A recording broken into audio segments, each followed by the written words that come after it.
Eu sou a Denise. Tenho 26 anos e uma autoestima que poderia abastecer um carro de luxo por um mês. Dizem por aí que minha beleza é daquelas que para o trânsito, mesmo se eu estiver passando de chinelo e com sacola de pão. Uma vez, um motoqueiro bateu no poste só porque eu sorri com o canto da boca. Mas não é só aparência, viu? Eu sou daquelas que aprendeu a se cuidar cedo. Pele hidratada, cabelo cheiroso, roupa justa sem ser vulgar, e um jeito de andar que confunde quem observa. Moro sozinha, não por solidão, mas por opção. Gosto do silêncio da minha casa, do controle da minha rotina e da liberdade de andar com pano frouxo quando dá vontade. Meu apartamento é pequeno, mas cheio de charme. Tem plantas que conversam comigo, luz baixa nos cantos certos e um banheiro com um chuveiro elétrico que resolveu se aposentar justo no sábado de manhã. E foi aí que tudo começou. Liguei para o técnico da lista, mas quem apareceu foi um jovem chamado Lucas. Alto, magro com músculos desenhados, ruivo de pele clara e com um sorriso que parecia saber de segredos antigos. Tinha um olhar de filme francês e uma mochila de ferramentas que me chamou mais atenção que o próprio defeito no chuveiro. A primeira coisa que pensei foi: esse menino conserta mais que resistência elétrica. Conserta até coração cansado. Ele entrou com um passo leve, meio desconfiado, e se apresentou com uma voz que dava vontade de pedir para repetir, só para ouvir de novo. Eu convidei para entrar com aquela entonação de quem oferece mais do que espaço físico. Ele analisava o banheiro como um detetive experiente, e cada vez que ele se abaixava para mexer nos fios, eu me pegava observando os músculos das costas dele, que marcavam a camiseta, como se tivessem sido desenhados com lápis 2B. E o pior, ou melhor, é que ele não parecia perceber o efeito que causava. Ou fingia bem. Enquanto ele mexia na parede do chuveiro, eu fui buscar uma toalha para pendurar no gancho. Não porque ele precisava, mas porque eu queria circular por ali. Na volta, o vapor que o chuveiro deixava no azulejo ainda estava presente, como se quisesse participar da cena. E confesso que tive que controlar a respiração ao ver os braços dele esticados acima da cabeça, revelando aquele espaço entre a cintura e a camiseta. Era o tipo de visão que a gente não pede, mas agradece. Me encostei na porta, cruzando os braços, fingindo impaciência, mas por dentro, torcendo para que o serviço demorasse um pouco mais. Ele soltou um "tá quase", que parecia mais uma promessa do que uma atualização técnica. Eu sorri, daquela forma discreta e perigosa. Resolvi puxar assunto. Não sobre chuveiros, mas sobre ele. Descobri que ele fazia engenharia elétrica, morava com a tia e consertava coisas desde os 15. Falei que achava homens que mexem com ferramentas muito úteis. Ele sorriu. Foi aí que senti que o jogo começava. Aquele sorriso dele tinha uma curva perigosa, como uma estrada com pouca sinalização. Bonita, mas cheia de risco. Enquanto ele testava a temperatura do chuveiro com a mão, eu testava a temperatura da nossa conversa com meus olhos. Soltei uma frase jogada. Parece que tem coisa que só funciona direito quando alguém sabe mexer. Ele levantou uma sobrancelha. Eu pisquei mais devagar. A tensão era tanta que dava para escrever no espelho embaçado com o dedo. E o pior é que nem precisava toque. Era tudo no olhar, nos gestos, nas pausas calculadas. Eu não era boba. Sabia que estava entrando num terreno magnético. Antes de sair do banheiro, ele deu mais uma conferida geral no encanamento. E eu aproveitei para perguntar se ele sempre andava com uma mochila tão pesada.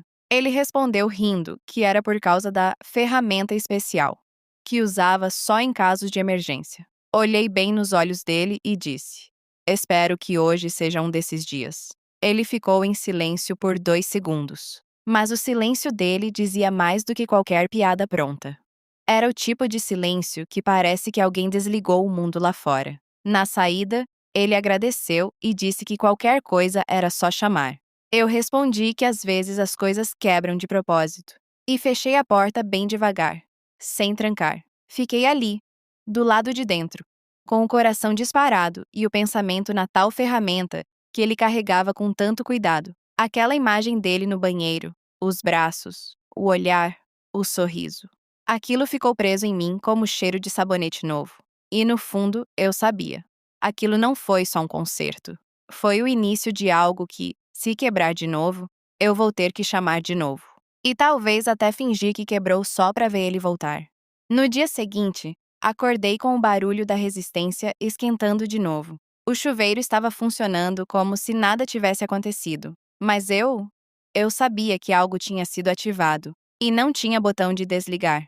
Tomei banho mais demorado do que o habitual, deixando a água escorrer pelas costas, enquanto minha cabeça montava lembranças do rapaz ruivo, daquele olhar que parecia saber onde encontrar os pontos fracos de qualquer estrutura, elétrica ou emocional. Me enrolei na toalha grande, daquelas que cobrem, mas não escondem, e fui cuidar da pele como quem se prepara para receber visitas invisíveis. Mais tarde, o interfone tocou.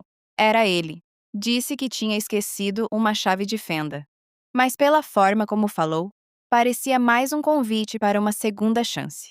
Abri a porta com aquele sorrisinho que mora de lado no meu rosto. E para minha surpresa, ele veio com uma camiseta ainda mais justa que a anterior, mostrando os músculos definidos com um descaramento silencioso. Trazia nas mãos uma caixinha pequena. Mas o que me chamou a atenção mesmo foi o antebraço com veias saltadas, como se cada fio dele carregasse mais que eletricidade, carregasse intenção. Ele entrou e disse que ia dar uma olhada final no disjuntor. Eu consenti com um gesto e me apoiei no batente da porta, observando como quem assiste a um filme de suspense onde a tensão é toda construída no silêncio. A luz da janela batia de lado e revelava cada curva do corpo dele com a delicadeza de um escultor. Eu observava o jeito como ele analisava os cabos. Mas, para ser honesta, quem estava sendo analisada era eu. Cada movimento dele era um capítulo novo da história que minha imaginação já tinha começado a te escrever. Fui até a estante, fingindo procurar um livro, só para passar mais perto. Senti o calor do corpo dele, mesmo sem encostar. Quando voltei, ele estava agachado, e o cós da calça abaixava levemente, revelando um pedaço daquilo que as roupas escondem por padrão. Aquilo era quase uma confissão em silêncio. Me sentei no sofá, cruzando as pernas com lentidão medida, como quem desenha com o corpo. Não era sedução explícita, era arte camuflada. O tipo de movimento que diz muito sem precisar legenda. Ele me perguntou se eu queria que testasse a tomada do lado da cama. Eu ri por dentro. Respondi que sim, claro. Segurança em primeiro lugar. Ele caminhou até o quarto como quem conhece a planta da casa. Eu fui atrás, carregando apenas um olhar firme e a vontade de descobrir até onde aquela história podia se desenrolar. Ele se abaixou mais uma vez e a camiseta subiu, revelando uma faixa de pele tão branca quanto a porcelana da pia, mas com calor suficiente para ferver o café que eu não preparei. E de novo, os músculos. Ele era todo encaixe. Parei na porta e apoiei a mão no batente. Observava como quem avalia um objeto raro num leilão silencioso. Ele se virou e me flagrou olhando. Não desviou o olhar, não sorriu. Só manteve a conexão, como quem diz: eu sei o que você está pensando. E ele sabia. Porque era isso mesmo. Eu estava pensando na ferramenta. Aquela que ele carregava com tanto zelo. Aquela que ele mencionou no dia anterior. A que só usava em emergências. E eu estava começando a considerar causar uma emergência por conta própria. Ele se levantou. Passou por mim e nossos ombros se tocaram levemente. Nada demais, mas suficiente para fazer o ar mudar de densidade. Fiquei ali parada, sentindo o rastro da presença dele como um perfume invisível. Quando ele foi guardar os materiais, deixei a porta do armário levemente aberta. Ele percebeu. Ficou ali, parado por um segundo, olhando dentro, como se procurasse algo mais. E nesse momento, fiz questão de me abaixar ao lado dele, só para pegar um pano qualquer. A proximidade era de milímetros. Quase dava para ouvir o coração dele, ou talvez fosse o meu, batendo como tambor de escola de samba em final de campeonato. Voltamos para a sala, mas o ambiente já não era mais o mesmo. Tinha algo no ar, como eletricidade estática antes do raio cair. Ele se sentou no sofá e eu fiquei em pé, como uma vitrine viva. Sabia que ele me observava, mesmo sem mover a cabeça. A troca de olhares já não era troca. Era entrega. Era como se estivéssemos nos comunicando em uma linguagem secreta de gestos e intenções. A tensão era tanta que, se alguém ligasse o ventilador, acho que explodiria o disjuntor de novo.